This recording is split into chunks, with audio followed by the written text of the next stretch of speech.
On the bomb placement video that I put out on YouTube recently, I was getting a lot of comments saying, oh, well, this is only relevant to splat bombs. Can you do a video on all the other bombs? And no, definitely not. A lot of those things applied to a lot of the other sub-weapons, even non-lethal bombs, even things you didn't call bombs. But there were some things that in that discussion got left out because we weren't talking about the other subs, and so I figured everyone loves tier lists, let's make another tier list. So this is my tier list of the sub-weapons, based on my current understanding of the game. And I'm going to talk a little bit about the tier list, and then I'm going to go back and forth with gameplay so that I can talk about some tips and tricks for each one to make sure that nothing is really left out here. So we're going to start with the top tier, which, and it's important to talk about the labels for these tier lists here, because different sub-weapons are going to be better for different main weapons.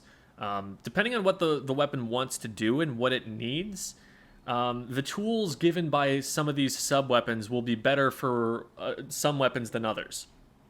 But the top tier here is the most independent of that disclaimer.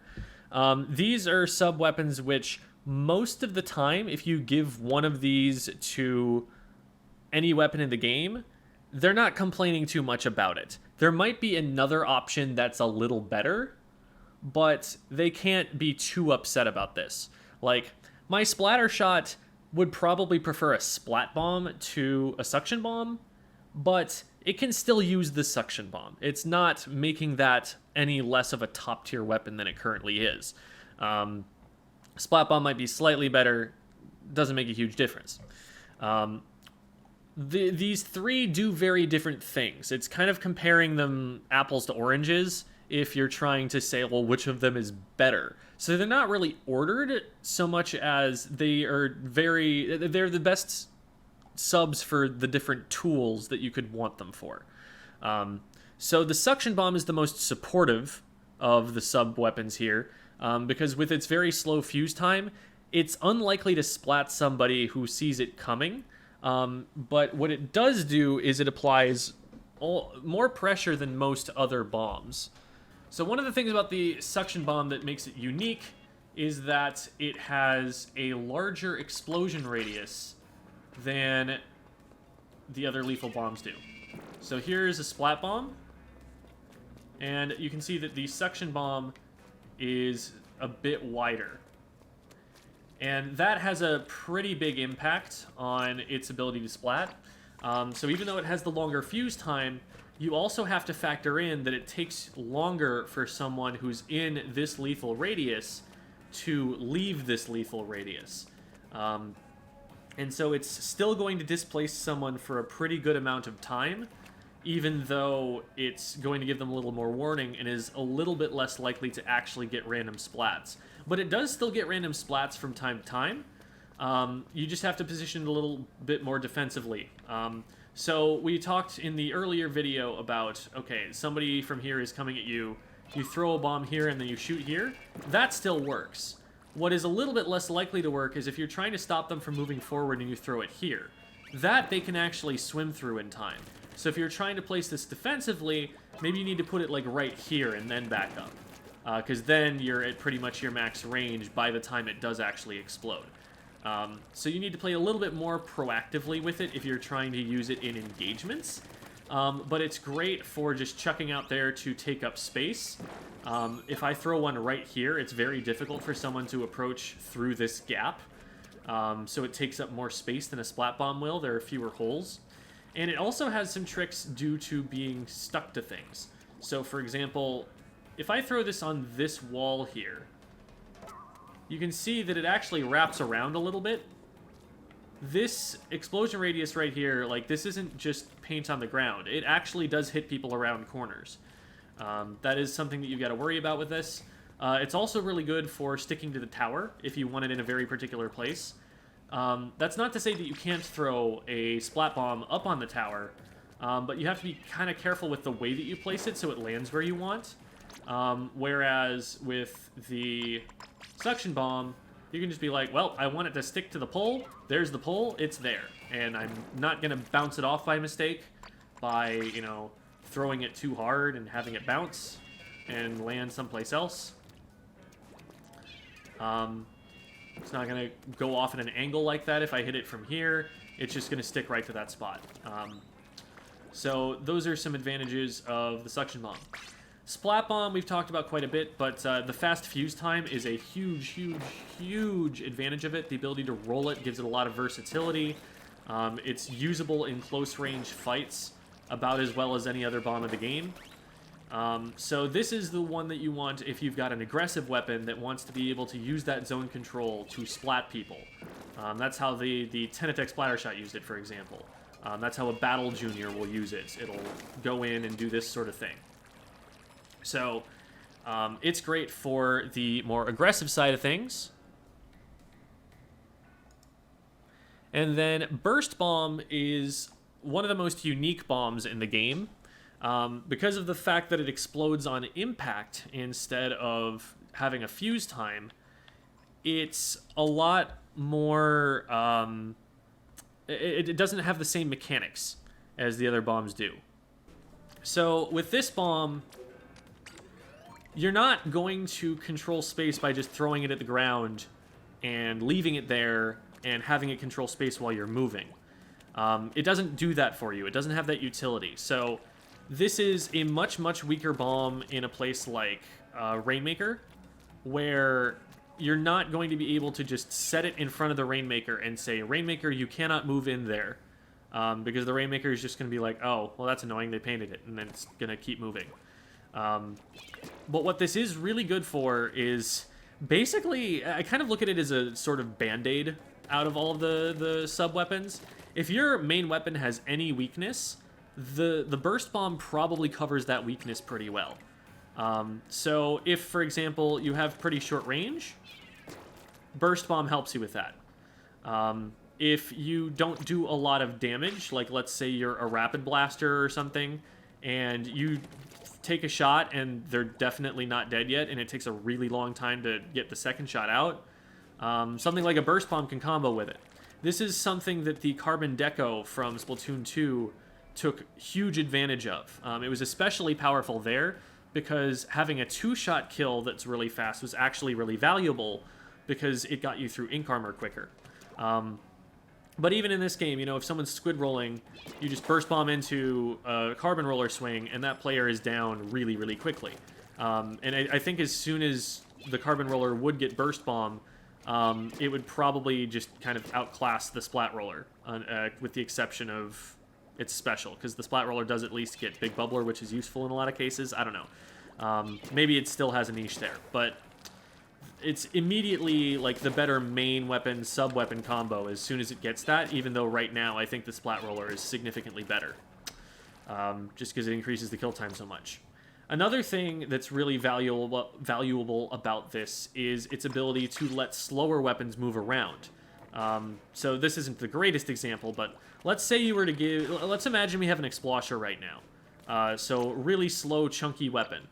And you need to move away from somebody who's attacking you. Right now, your option is to do this and then swim.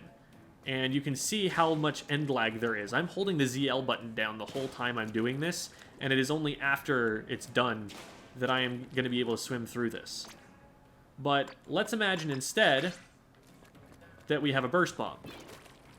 I'm into the ink that quickly, and I can throw two of them, so I can just cover that much ground that quickly, as long as I've got most of a full tank of ink.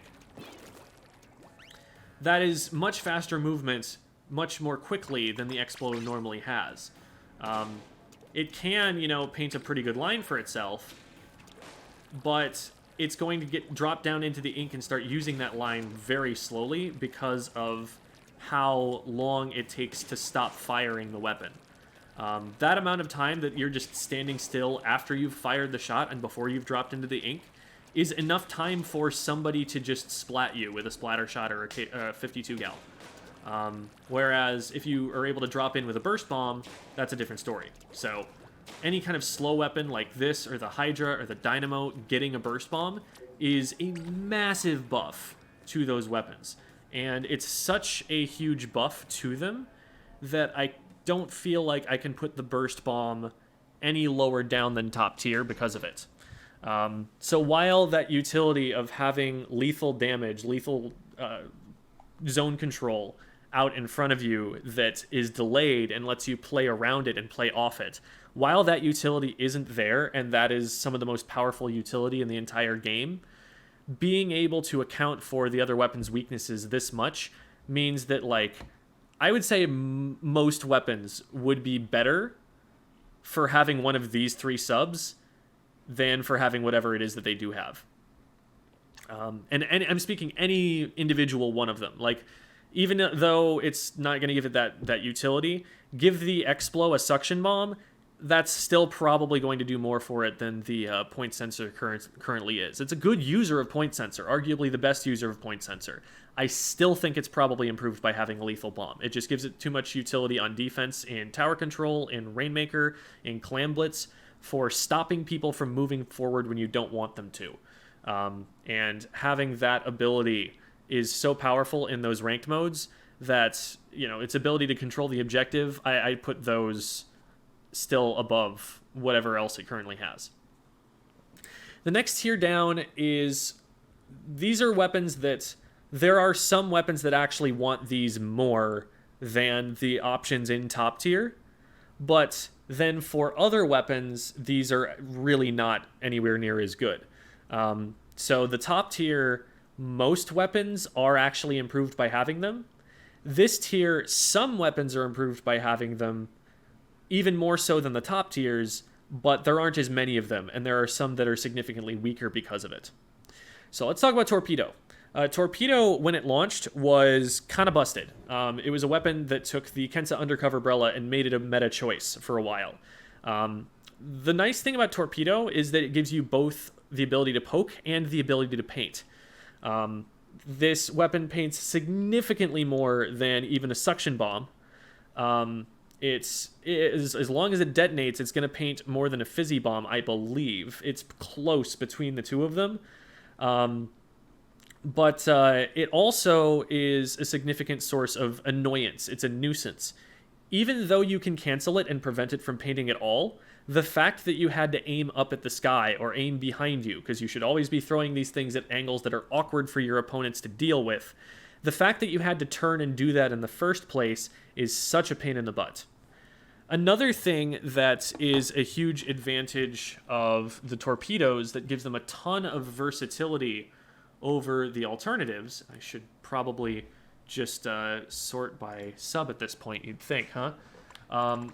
Something that gives the Torpedo a ton of versatility over other options is its ability to be rolled and just do a quick burst of damage like this. Now, a Splat Bomb is better if this is all you want it for, but this, for example, can combo to create a lot of, like, really quick one-shot opportunities for certain weapons. So the GooTuber is able to use this at short range because its tap shots are rarely going to do less than 40. You really have to be trying. Actually, no, I think they're actually locked at 40. Okay, so you're guaranteed to one-shot off of a Torpedo roll with a GooTuber tap shot. So that's an option for close range. And this is extremely important for the Splatana Wiper especially, because the Splatana Wiper is really, really poor with its time to kill. And being able to do this from a longer range than you can hit these shots from, being able to just do this and have that be a combo that splats someone is so huge. And I think if this weapon doesn't get, like, burst bombs, specifically burst bombs, with its next kit, it is going to be a significantly weaker weapon for it because it doesn't have access to these weapon combos. I think the Torpedo is actually carrying the Splatana Wiper significantly in its current form, and that if any kit loses this, it's going to be a lot harder to use the main weapon. So, Torpedoes are really, really valuable to a lot of different weapons. It's also part of the reason that the GooTuber saw use competitively over something like a Flingza Roller, because even though the GooTuber isn't the best missiles farmer and doesn't have the best main weapon, because it has this sub-weapon on it, it's still a potential option to choose over the Flingza for competitive play, and we are still seeing some use for it in niche cases. Especially in cases where you need to be able to poke, because the Flingza roller has an ink mine, which does not give it the same forward pressure as the Gootuber's torpedoes will. Even if you're just using this sub to farm for special, you can chuck it out there towards a fight, and when it goes off, it's going to paint a lot for special and annoy them, and that combination is something that is situationally very, very good.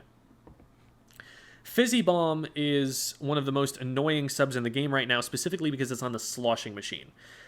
Fizzy Bomb is pretty underwhelming on the other weapons that it's on right now, and there are only so many weapons that actually want one, but the weapons that do want it get a lot out of it. So the sloshing machine is one of the best users of it in the game because it combos so well off of the damage that the Fizzy does. Fizzy is not a guaranteed splat, which is a big weakness of it, but it still controls a lot of space because it does a lot of damage. You're probably going to get hit at least twice by a Fizzy Bomb if it's fully charged and you're like right on top of it. And the advantage of it over the Suction Bomb and the Splat Bomb is that it takes up even more space than they do. So when you throw a Fizzy Bomb, yes, it takes a little longer to throw, but it takes up space from here all the way over to here. Throw another one. Get another sense of this. And we can set this up a little bit differently if we like have it thrown against a wall. But overall, you're going to get that sort of a pattern out of it. Whereas a Splat Bomb is just one explosion that's a little bit bigger. But if you're standing right here and there's a Fizzy Bomb thrown at you, you've got to move further most of the time than you have to move to get away from this Splat Bomb. It takes up more space.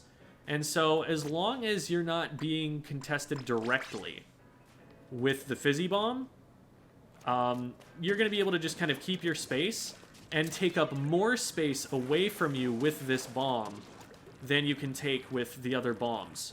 So you can play those games where you're manipulating your opponent's positions even more strongly. Another huge advantage of this is that this weapon combos super duper well with this sub-weapon. So a direct off of even an indirect Fizzy hit is going to splat. And an indirect from it is going to splat off of someone who gets hit twice. Well, that was a direct. Let's get the double here. And that's an indirect. And that splats. So the sloshing machine loves its fizzies. Like, it doesn't really need a Splat Bomb or a Suction Bomb to do most of what its fizzies can do, and it gets extra utility out of the fizzies that it doesn't get out of the other weapons. So Fizzy Bombs, you know, getting a nerf is literally just an answer to this weapon. It's not necessarily that this is strong on every weapon in the way that it is on the sloshing machine. You give this to, like, a splatter shot, and it probably prefers the Splat Bomb instead. It's not that every single weapon can get as much out of the Fizzy Bomb as this weapon can, but it does get a lot out of it, and this thing paints like crazy. This sub-weapon on a weapon that can't paint is immediately a better painter than it was before, just by nature of having a Fizzy Bomb to work with. Because that is just an insane amount that you're getting towards your special. Here, let's pop the Booyah Bomb and see how fast we can charge another one with just fizzies. Another thing that's really powerful about it is the ability to throw two of them. It doesn't consume a lot of ink. So you can see we've thrown like 4 of these, there are 3 of these, and we're already halfway to special. So you throw one of these and then you paint a little bit, or you throw one of these and then you get another one charged up and keep throwing it.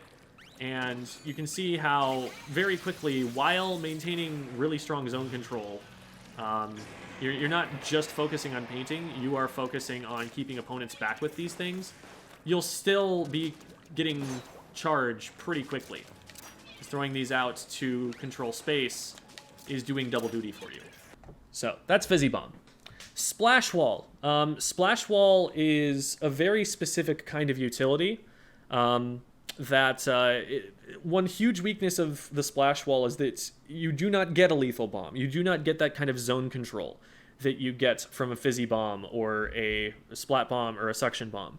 You don't get the kind of harass that you can get with a Burst Bomb or a Torpedo. It's not a damage combo. And lacking all of that is a pretty big deal that makes it sort of a deal breaker for some weapons. You do not want 3 splash walls on your team a lot of the time. There are a few maps in, like, Splatoon 2 Triggerfish Zones was a map where you could actually run something like that, and the choke points were so bad that you were actually able to make progress that way. But most of the time, you want at least a few lethal bombs for defense, because throwing a bomb at the floor next to the clam basket is one of the best ways to defend there. Throwing a bomb in front of the Rainmaker is one of the best ways to defend there. And this just doesn't give you the same utility. You don't have the same throwing distance, so you can't, like, block somebody off with it.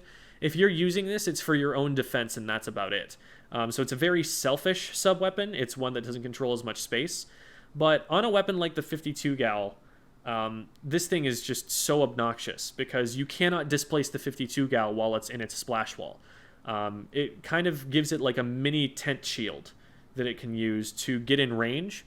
And since it has really good range and pretty darn good painting and one of the best kill times in the game, the 52 Gal can use this wall to approach you from open ground, across space that an E-liter would normally be able to kill you from, and just say, no, you don't get to do that. I'm going to paint here, and then I'm going to be able to move up again as soon as I've got more ink in the tank to throw another wall. It makes it one of the strongest aggressive weapons in the game, specifically because it has the wall here. If it doesn't have the wall, it's going to need a pretty good sub to make up for the impact that the wall has for that particular kit. But something like the Squeezer, I think the wall is the absolute weakest part of its kit. It doesn't need to be able to stand in enemy sight lines and be protected from those, because it can shark people at that range. It can attack E-liters by just sharking up to them at a range that the E-liter isn't even thinking to paint for a flank, and take them out straight up from there.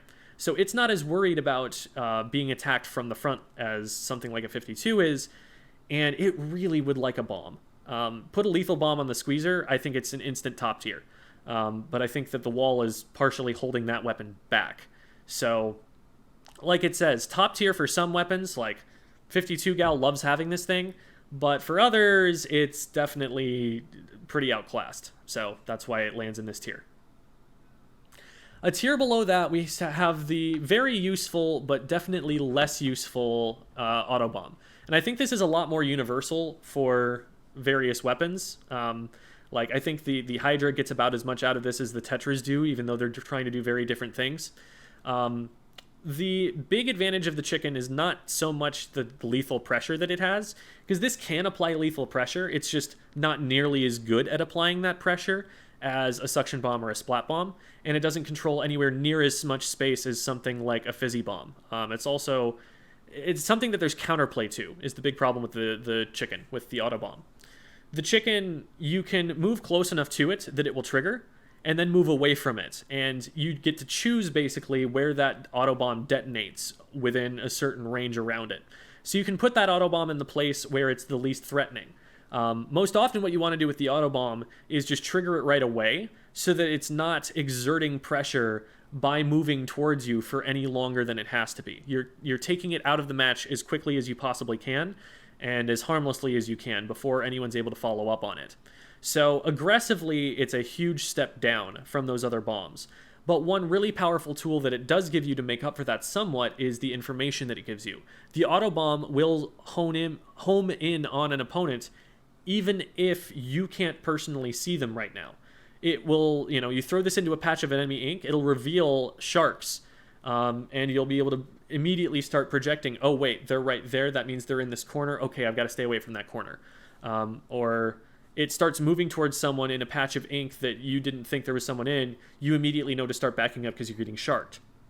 So that's a really powerful tool, especially for something like a frontline weapon, like the Blaster or the Tetras. They're actually both pretty good users of the auto bomb, because they're going to be pushing into enemy territory a lot, and knowing where there is someone to hit can be especially useful. With the blaster, sometimes it can just secure you free hits, because it's like, oh, they're at that angle? Cool, indirect shot, right on that spot. And you're immediately doing damage to them just because you collected a little bit more information from it. With the Hydra, it's still really useful because you can do things like displace enemy backliners with this. And that's utility that you didn't have with the Hydra before. Before you just had... you had it on the vanilla Hydra, which almost nobody except for Devi used because it had Splashdown, which is, a really weak special for it. Booyah is so much better for it. So it's kind of got the best of both worlds. It's got a top-tier special, plus it's got its auto bomb now. And so the Hydra is happier now. But the Hydra would still probably be able to do more with a Splat Bomb. The information that it's collecting is probably less important than its ability to displace, I would think, for the Hydra here. So you probably don't want like an entire team full of auto bombs. Maybe you have one auto bomb and it's useful for scouting. But too much beyond this, and it's not getting you as much utility as having something that actually has zoning pressure would have. It's not that the Autobomb doesn't have any zoning pressure, it's just much easier zoning pressure to avoid. It will force you to move, just not by as much, and it will allow you to choose where you get forced to move to, because you can trigger it whenever you want to. So I put this in a tier in between here, a true mid-tier. Next this is a thing that does something that is useful. It's just, it oftentimes isn't as much utility as you would get out of the higher options, and also one of the big dangers with these subs is that now your main weapon is not getting an awful lot of help. If you give a burst bomb to a lot of main weapons, it improves them drastically because you get damage combos out of that sort of thing. If you give a Splat Bomb to an aggressive weapon, it can use that Splat Bomb to set up fights that its main weapon will more likely win. But if you give the Dapple Doolies a beacon, every single problem that the Dapple Doolies has is not fixed by this beacon. The Dapple Doolies have way too short of range on their main weapon. If you were to give them like a burst bomb, like the Splash-O-Matic has, the Splash doesn't have that much more range than the Dapples. It definitely has more, but not that much more. The burst bomb, though, immediately fixes the Splash-O-Matic's range problems, and it would be a huge, huge thing for the Dapple Doolies. The beacons help because they give your whole team utility. This was phenomenal on the ballpoint because the ballpoint was going to be taking safe anchor positions anyway, and so getting the beacons into safe positions was really easy for it to do. It was something it wanted to do. Sure, you're not going to be getting quite as many aggressive flanking plays, but those are less likely to work anyway because competitive teams and strong players are going to be checking the map, and they're going to see those beacons, and they're going to clear them as soon as they can get to them. So those aggressive flanking beacons definitely fall off as time goes on, and so you're left with, this is a tool for getting my team in a little bit faster after they're splatted, and that was perfect for like a backline weapon. The ballpoint is one of the least sub-dependent weapons in the game because you're going to be spending so long in the game just charging up your main weapon.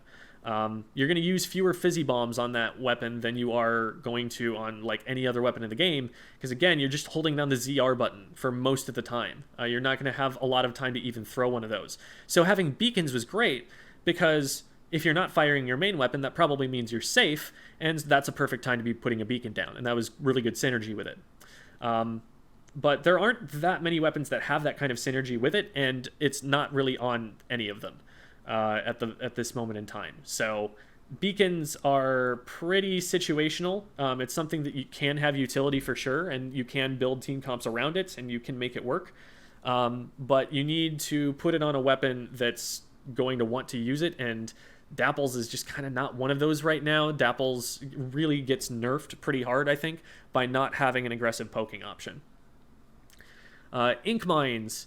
Ink Mines are really, really unaggressive, and the reason I say that is not because they don't do damage, because they do, but because you can't throw them. You cannot use them from range. That would make a huge difference. In fact, if you could throw it as far as you could throw a Splat Bomb, like, that's kind of scary, because that lets you damage and mark people in really unsafe places. Like, it's a much, much better point sensor at that point. That becomes a much more interesting sub-weapon. But the fact that you have to actually get there physically to be able to place it means that the value you get out of this thing is at least like a second or two after you use it. It's useful in the case where you're trying to run away from someone, where like an E-liter is getting flanked, and so they drop a point sensor or drop an ink mine and then run and then turn around and they have to hit one fewer tap shot as they flee, and maybe that helps them win the fight. But you know what's better for that? A splat bomb. Splat chargers have been dropping splat bombs at their feet forever, and it is just a much more reliable escape option for them. It's something that you would much prefer on something like the undercover Brella. It's just really hard outclassed for that particular role. So the advantage that you're getting out of it is the fact that it just kind of can't be seen, and it forces you to paint really carefully to not be revealed, and the information you get from it. Those are much more passive, much more backliney kinds of ideas. So the best user for this right now is probably the E-liter. The Flingza definitely doesn't mind it because the Flingza is playing pretty passively. And so it's going to be able to get into those kinds of positions where it's got a little bit of time to just kind of figure out what it wants to do. But most of the other weapons that it's on, the Rapid and the Undercover, would just be better served by something else. Like Rapid with the Torpedo was a huge threat in Splatoon 2 throughout its cycle. The Kensa Rapid was definitely the rapid blaster that you wanted to be using, with the Pro version you wanted to be using being exempt from that, because there was a Rapid Pro that was pretty good. But of the Rapid blasters, that was absolutely the kit that you wanted. You wanted the Torpedo on it because it gave it damage combos, and it gave it that long-ranged poke that it could combo off with itself. The Mine, your whole job is to stop someone from being able to push you. So if someone gets that close that they're triggering the Mine, there's just not that much synergy there with it. Toxic Mist. Toxic Mist is a pretty controversial one because there is value that you get out of it for sure. It lets you set up fights really well if you get someone stuck in the mist. It does exert some zone control because while it's not lethal threat, it's not damage threat. If someone stays in there, they're going to run out of ink and run out of the ability to move. And so they don't want to stay in there for very long. The problem there is that it's worse for Rainmaker because a lethal bomb exerts control over that same amount of space, maybe for a little bit less time, but it stops them from moving forward. If someone has the Rainmaker and you're in a 1v4 and you throw a Toxic Mist in front of them, they just swim through the Toxic Mist and continue attempting to KO. If you throw a Suction Bomb in front of them with the right timing, now that actually makes them stop and wait to go through the choke point. You buy yourself more time that way. So even if you don't kill anybody with the bomb at all, it's still buying you more time than throwing a Toxic Mist at that point. And it's that kind of defensive capability that really makes these lethal bombs with these fuse timers shine. The Toxic Mist can absolutely set things up, like it can set up fights. It's like, if your weapon has this, it's not doomed. It's not like this is useless. It's just, I feel like all of the things that it does are kind of done better by a lethal bomb. A Fizzy Bomb takes up more space and makes it more difficult to navigate through that space, and more chaotic too. A lethal bomb controls the space more powerfully. Obviously, there are so many other things that can damage combo better than this thing can. I mean, a Sprinkler does more damage than this thing does. So it's fine if your weapon has this, but your weapon had better have a pretty good main weapon and a pretty good special to be able to account for it, because it's not doing any damage for you. So your main weapon had better do enough damage to be able to support it. The Tri-Slosher can do enough damage to support it, and it can kind of set up for this a little bit. But the Tri-Slosher also has a pretty slow slosh time, pretty slow fire rate, and a Burst Bomb would help it be able to paint its feet and would also do damage combos with it so that it only has to hit one slosh. So a Burst Bomb would just be a massive improvement. And so the Toxic Mist doesn't really make up for any of the weaknesses of any of the main weapons. It doesn't help them with being able to win fights better. It's really just kind of this team supporting unselfish utility, and that's all you can really get out of it. And that's sometimes not enough to make the difference. So, like we say, it's useful, but it makes the weapon more main reliant. You need your main weapon to be able to stand on its own, because these weapons are not going to make up for its weaknesses that much. Point sensor is actually in a much better place than it was in Splatoon 2. A lot of people would probably say that it is the single weakest sub-weapon from Splatoon 2. But in this game, there are a lot more choke points that it's harder to sneak through, because there's just less space that you have to do the sneaking. There are a lot fewer flank routes, and a point sensor is so obnoxious at shutting down flanks, at shutting down sharks, at catching people who are using Ninja Squid, which is much more in the meta than it ever was before. Being able to spot people and get that information is more valuable now than it has been, specifically when you have such a big radius that you can throw this thing at. Like, I've been hit by point sensors that were thrown onto the bridge on top of Eeltail, and it still caught me underneath it. See, this point sensor from up there marks this player down here. The radius is huge. That controls so much more space than even like a suction bomb does. And so if you throw this at a choke point and someone tries to walk through it, they're going to get spotted. It's not going to be sneaky. And this ruins a weapon that's trying to aggress on you using Ninja Squid. Because sometimes that's the only tool that a short-range weapon has to approach you with. And so being able to say, nope, you cannot move through there with a single point sensor on your team, that can be a really good idea. Like, I am not at all opposed to the idea of specifically running a weapon for point sensor on certain teams in a coordinated setting.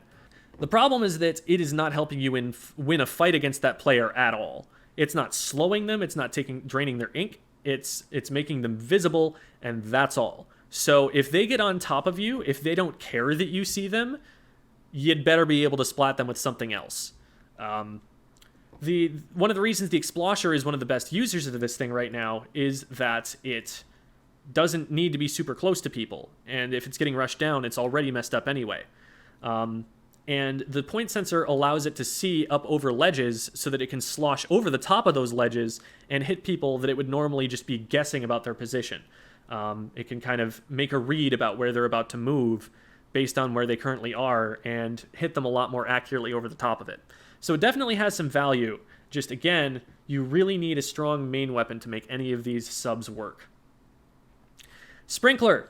We are at the point where I can't think of any weapon that would want this over something else. The Sprinkler, it paints, and that's all it's going to reliably do. It's been a running meme for such a long time that one of the most embarrassing things that can happen to you is to get splatted by a Sprinkler. It's just so rare that it ever happens. It does 20 ticks of damage, and it's less accurate than an arrow spray. Like, this weapon is not going to be splatting people the vast majority of the time. It's good for two things. For the paint it puts down, which I'm not just talking about the paint that it outputs in the long run. It's actually kind of useful as a sort of discount burst bomb on a long-range weapon that's like maybe on the slower side. So like the heavy can still use this thing, and the way that it uses it is, oh, I need to get away and I don't have charge. Bloop. And you are able to swim really quickly in a similar way to how the burst bomb works. Now that radius is still smaller than what the burst bomb provides, so you'd still want a burst bomb over this. But hey, at least it's doing something for you. The 96 from Splatoon 2 actually was able to make a little bit better use of this, specifically for charging armor. Because what you can do is, while it doesn't paint an awful lot, what it is doing is painting while you are painting something else with your main weapon.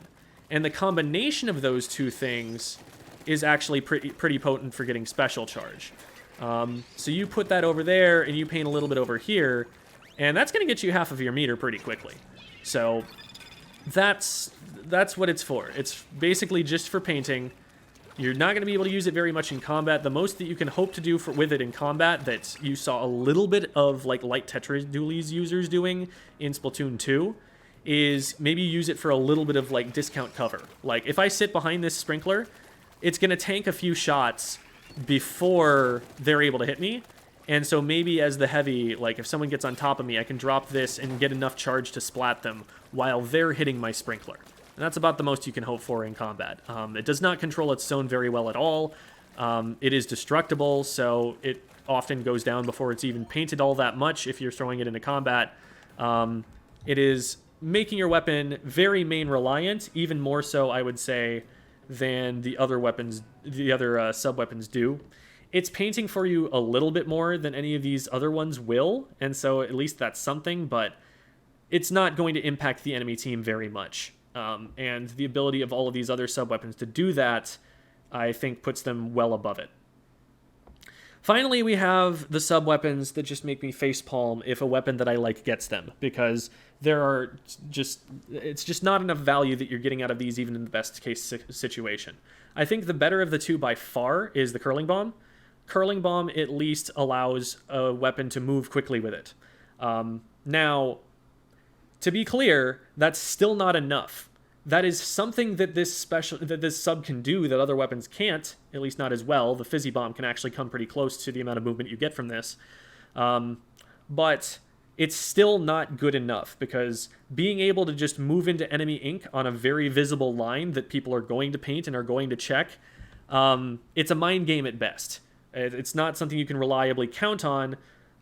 It's really only like, you get a fast break, you want to get somewhere fast, this is the way you do it.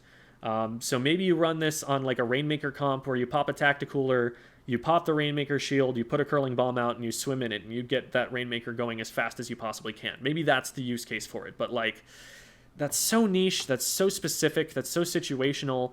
It's not useful as a combat bomb. Yes, it has lethal damage, but it has the smallest blast radius out of any of the lethal bombs. Like, it is really kind of pitiful how small it is. Let's get a Curling Bomb weapon out here real quick. Is that? Nope. That was the wrong roller. I should just sort these. I just always feel like I can find one faster than if I sort it. So yes, it has all of this paint that it puts down, but with this radius right here, this actually paints less than a Suction Bomb did in Splatoon 2, if you can believe that. I think they're probably about equal now because they did nerf the blast radius of the Suction Bomb, but despite having this long of a trail, the fact that it doesn't have anywhere near as big of a circle means that this doesn't even paint that much, which is a pity because the blast radius... How in the world do you actually splat someone with this thing? Wow, we actually got there. Okay. But, like, it takes so much setup. They're going to see that coming at them. If you take long enough that it's going to explode right away, you're just standing still doing this for a while. So that's not really helpful either. And yes, it increases the blast radius a little bit, but the amount of time you're spending preparing that, it's just too obvious and it doesn't go far enough. So it's still not that useful. I think... this the sub-weapon being on the reflux is one of the big reasons that we're not seeing that much reflux at top level of play. Despite the fact that it's the best missile painter by far in the game, the main weapon needs a little something to be able to maybe combo with or fight with better, and the Curling Bomb is just not it. The reflux does not want to be engaging super hard with it like a roller or a sploosh does, so it doesn't even get that much value out of it. It's just one of the worst sub-weapons that thing could possibly have. So if you really need the mobility, then it can help with that, but I still don't think even then that the mobility is worth giving up one of these other things, especially when you could have like a Fizzy Bomb as a mobility sub that still also paints a lot and applies zoning pressure. Lastly, and definitely least, we have the Angle Shooter. First of all, I'd like to point out just how little the Angle Shooter actually paints by showing this. It is truly a insignificant amount of paint.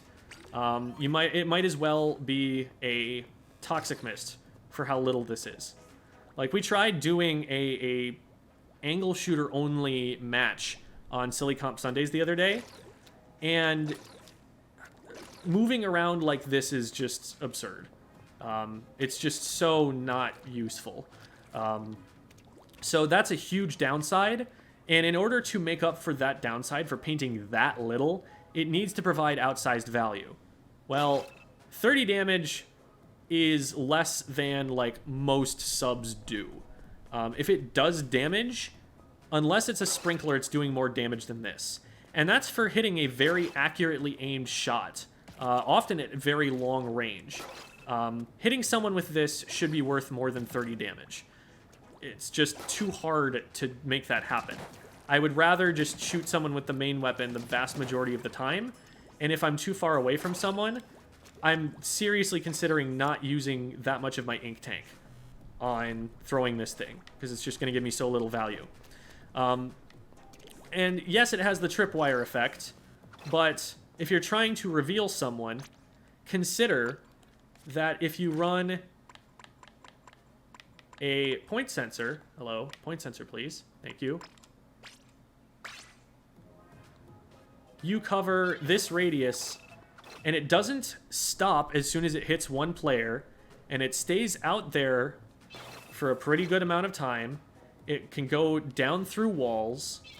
This is something where you can actually collect information with it.